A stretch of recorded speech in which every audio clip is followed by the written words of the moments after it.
भाई देखो देखो, इतने और इतने को मिलाने वाले रेखा का मध्य बिंदु, ठीक है। अब इन दोनों को मिलाने वाली रेखा का मध्य बिंदु निकालना है, तो मध्य बिंदु निकालने का आपको फार्मूला चाहिए। तो मध्य बिंदु निकालने का भाई फार्मूला होता है, देखिए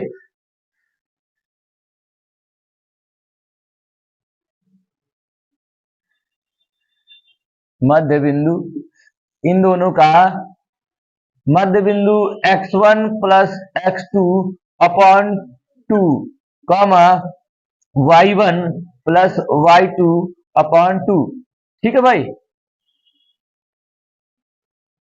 अब देखिए यहां पे x1 का मान कितना है, -3, प्लस x2 का मान कितना है, +3 अपॉन 2, ठीक है भाई।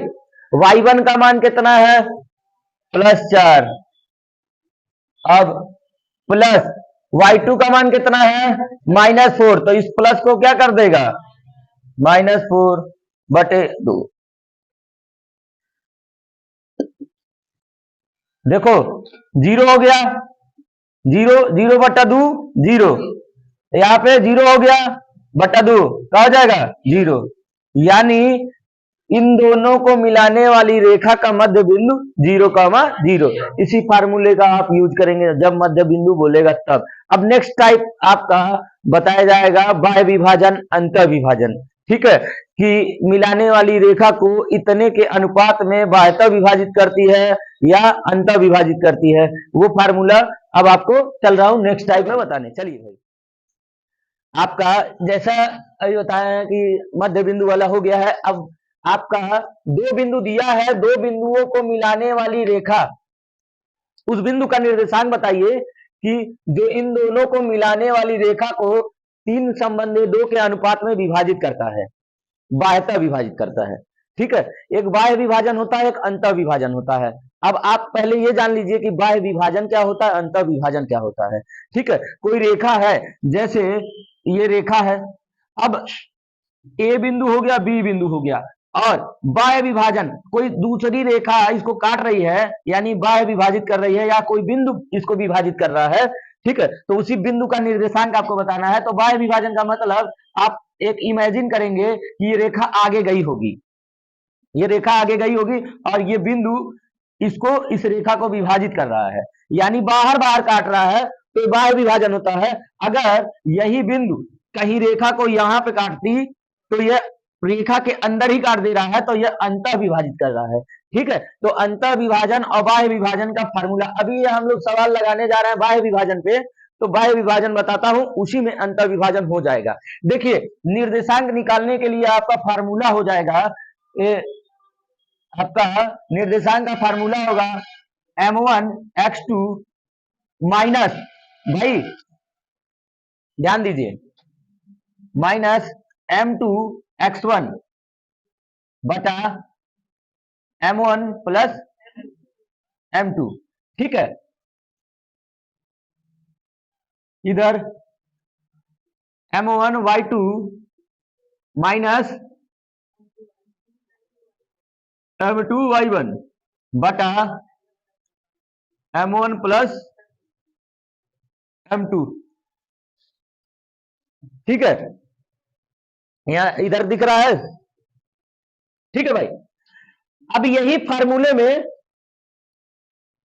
इसी फार्मूले में आपका अगर अंतः विभाजन बोल देगा, तो यही जहां पे आपका माइनस है, यही चीज क्या हो जाएगा, प्लस हो जाएगा, ठीक है। अंतः विभाजन के लिए फार्मूला वही प्लस हो जाएगा, ठीक है। तो चलिए अब हम लोगों को यहाँ पे x1 की वैल्यू 3, y1 की वैल्यू 4, x2 का -6, y2 का 2।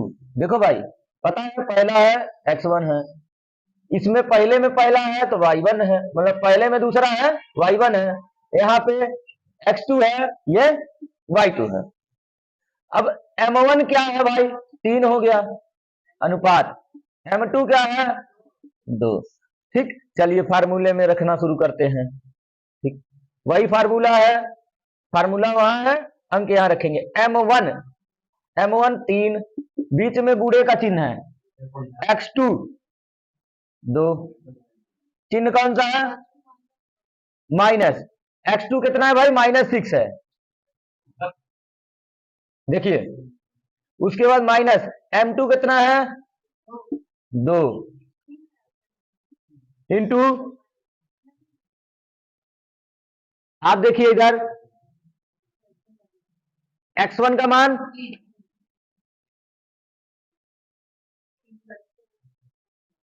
ठीक है, 3 + 2, कॉमा m1 y2 माइनस,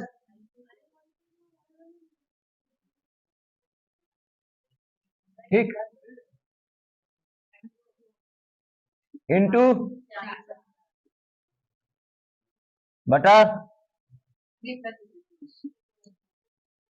ठीक है भाई। अब देखिए माइनस माइनस बटा कॉमा,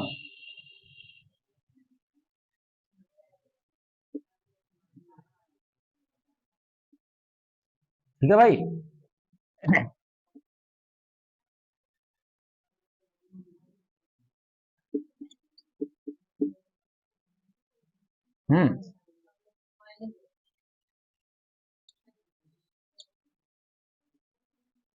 ठीक है भाई, निर्देशांक मिल गया ना, कहीं कहीं आंसर में नीचे का नहीं दिया होगा, ठीक है, कहीं कहीं किसी किसी में नहीं दिया है, ठीक है।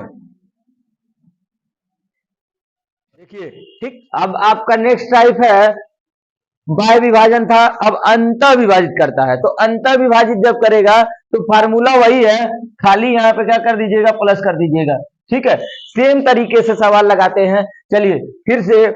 अब x1 का मान आपका -1, y1 का मान आपका 7, x2 का मान आपका 4, y2 का मान आपका 3, अब m1 का मान आपका 2, m2 का मान आपका 3, ठीक है। अब फार्मूला निर्देशांक निकालना है, वही फार्मूला, m1 के जगह पे 2 गुणे x2 के जगह पर 4 प्लस m2 के जगह पर 3 गुणे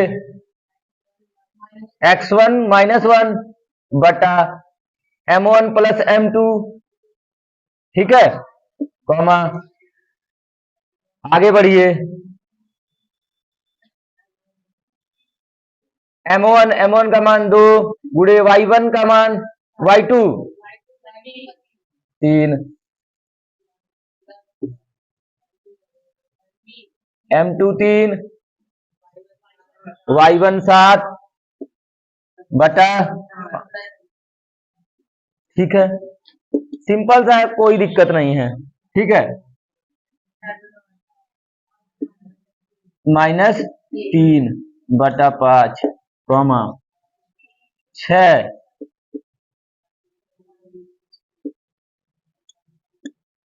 ठीक है भाई, घट गया 5/5, कॉमा 27/5, ठीक, 1,27/5, ये हो गया निर्देशांक, ठीक है भाई। चलिए ध्यान दीजिए, टाइप आपका 11 नंबर, जैसे एक अंत बिंदु दिया है और मध्य बिंदु दिया है, दूसरा अंत बिंदु आपसे जानना चाह रहा है। जैसे यहां पे एक बिंदु, ये आपका मध्य बिंदु, ठीक है, ये आपका ए दे दिया है 13,19, मध्य बिंदु आपका ओ मान लीजिए, तो मध्य बिंदु आपका दिया है -9,30, और इसके बाद ये अंत बिंदु आपसे जानना चाह रहा है, दिख रहा है नहीं दिख रहा है, उधर किनारे, ठीक है, दूसरा जानना चाह रहा है, ठीक है। तो आपसे जो जानना चाह रहा है उस चीज को आप मान लीजिए, ठीक है, माना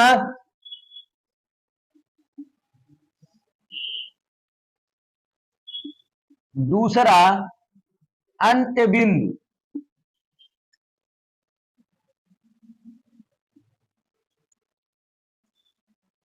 बिंदु बी जिसके निर्देशांक एक्स वाई है।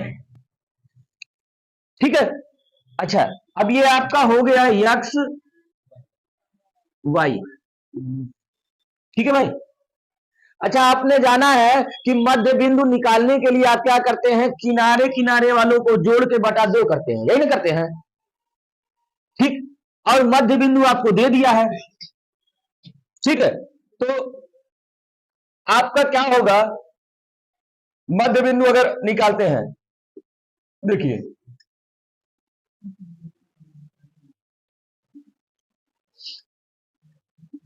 दिया है आपका -9, 30। ठीक, मध्य बिंदु दिया है। अब आप फार्मूले से मध्य बिंदु निकालिए, जो आपका हिसाब किताब बैठ रहा है इधर रखिए। तो मध्य बिंदु निकालने के लिए इसको जोड़ेंगे, x1 प्लस x2 करेंगे ना भाई।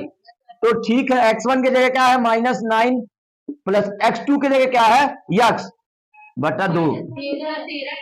अच्छा, ये 13 है भाई। ठीक है, देखिए, ठीक, x1 की जगह 13, x2 की जगह x, x1 प्लस x2 रखा गया बटा 2, कॉमा y1 प्लस y2। तो y1 की जगह है 19 प्लस y बटा 2। ठीक है, और इसके बराबर है -9, 30। ठीक है, अब देखिए तुलना आप करिएगा तो इनके जगह पर ये है, इनके जगह पर ये है। ठीक है ना, तो दोनों पक्षों की तुलना करने पर, अब तुलना करते हैं तो 13 प्लस x बटा 2 बराबर -9, इनको सॉल्व करेंगे, और 19 प्लस y बटा 2 बराबर 30, इनको सॉल्व करेंगे। तो यहां से x का मान मिलेगा, यहां से y का मान मिलेगा। सॉल्व करना आप जानते हैं, 2 से गुणा इधर करिएगा, ठीक है, इधर करिएगा। ठीक है, इतना अच्छा खासा नॉलेज आपको है। तो एक्स वाई का जब आपको मान मिल गया तो दूसरा अंत बिंदु आपने माना था वही आपको प्राप्त हो जाएगा। ठीक है, चलिए नेक्स्ट देखिए, ध्यान दीजिए, बिंदु इतना और इतना को जोड़ने वाले रेखाखंड को सम त्रिभाजित करने वाले बिंदुओं के निर्देशांक ज्ञात कीजिए। पीछे वाले ध्यान नहीं दे रहे हैं, ध्यान दीजिए। जब आप क्वेश्चन को नहीं समझ पाएंगे तो फिर सॉल्व आपसे होगा नहीं, पहला काम यही होता है, क्वेश्चन समझिए। ठीक है, बिंदु इतना और इतना को जोड़ने वाले रेखाखंड को सम त्रिभाजित करने वाले बिंदुओं के निर्देशांक, यानी 3 भाग। सम त्रिभाजित का मतलब होता है 3 भाग, त्रिभाजित का मतलब 3 भाग, और सम मतलब बराबर। ठीक है ना, तो समान इन दोनों से बनने वाले रेखाखंड को 3 भागों में बांटना है समान रूप से। तो जो बिंदु बांट रहे हैं उन बिंदुओं के निर्देशांक बताइए। ठीक है, तो भाई आपका यहां पर A है, यहां B है, इन दोनों के निर्देशांक है, यानी 4, -1, और यहां पे हो जा रहा है -2, -3। ठीक, अब 3 भागों में बटे तो 2 बिंदु रख दिया जाए अगर C और D, तो एक भाग ये, एक भाग ये, एक भाग ये, 3 बराबर भागों में हो गए कि नहीं हो गए, समान भाग, सम त्रिभाजित हो गया। तो ये जो सम त्रिभाजित कर रहे हैं बिंदु, इनके निर्देशांक चाहिए। तो अब आप हमको एक चीज बताइए, आपको शायद ध्यान में आ रहा होगा कि यह जो विभाजित कर रहा है इस रेखा को, इसी बिंदु, यह अंतः विभाजित कर रहा है, अंतः विभाजित कर रहा है, और किस अनुपात में विभाजित कर रहा है वो भी ध्यान दीजिए। अच्छा, 1 भाग ये हो गया, 2 भाग ये हो गया, यानी एक संबंध 2 के अनुपात में विभाजित कर रहा है, कर रहा है कि नहीं कर रहा है। ठीक, और ये वाला अगर हम इसका निर्देशांक निकालना चाहे तो ये वाले को देखिए, इधर का हिस्सा कितना 2 और इधर का हिस्सा 1, ये 2 संबंध 1 के अनुपात में विभाजित कर रहा है। ठीक है, तो आपको अंतः विभाजित करने वाले बिंदुओं के निर्देशांक का फार्मूला लगाना है अनुपात वाले। ठीक है भाई, तो आप यहां लिखिएगा बिंदु सी के निर्देशांक, बिंदु सी के निर्देशांक।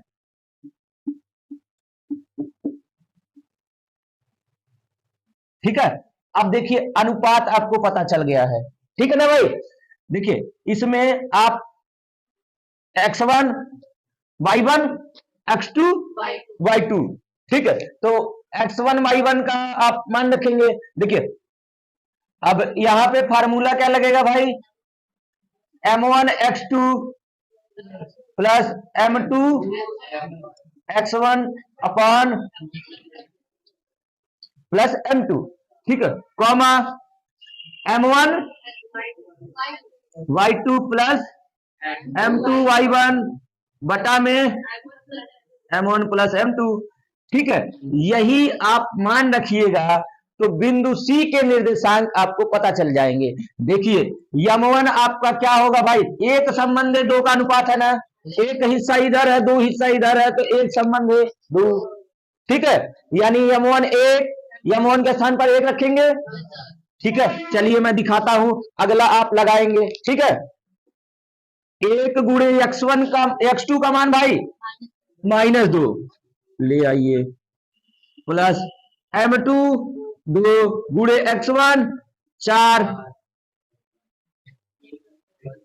1 प्लस 2 3 होगा, लिख दिया गया। इधर देखिए m1 कितना 1 गुणे y2 कितना -3 प्लस m2 कितना गुणे y1 कितना बटे 3, ठीक है, ठीक लग रहा होगा, है ना। चलिए देखिए तो -2 प्लस 8 बटा 3, कॉमा -3 -2, भाई प्लस माइनस माइनस होता है 3, ठीक। अब देखिए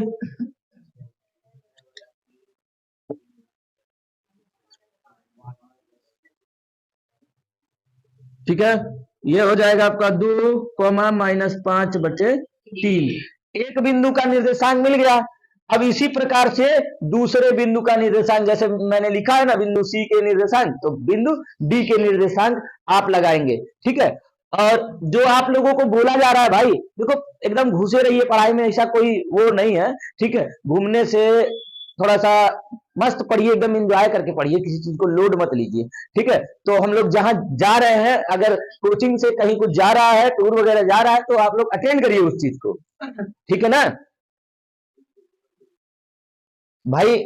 उसमें ये बताइए, एक चीज लोग बोलते हैं बार बार कि जिंदगी एक बार मिलती है, बार बार नहीं, यही नहीं बोलते हैं, गलत बोलते हैं। जिंदगी बार बार मिलती है, मौत एक बार मिलता है। आप डेली उठते हैं, आज सोए कल उठोगे, लेकिन जब जो मर जाएगा वो फिर नहीं उठेगा। तो मौत एक बार मिलता है, जिंदगी बार बार मिलता है ना भाई। वो लोगों का गलत पैटर्न जो चलता चला जा रहा है, उसी पैटर्न में आप लोग चल रहे हैं। तो भाई जब जिंदगी रोज मिलता है, नहीं आप लोग सुने होंगे कहीं रेडियो वगैरह पे गाना, जियो तो ऐसे जियो जैसे कि आखिरी हो, मतलब हर दिन ऐसे जियो जैसे कि आखिरी हो, मस्त एकदम जिए, इसके बाद मिलेगा नहीं मौका, ठीक है। आपको जब कहा जा रहा है जाने के लिए, चलिए, ठीक है, मस्त उसको एंजॉय करिए कि लगे कि आखिरी है, ठीक है।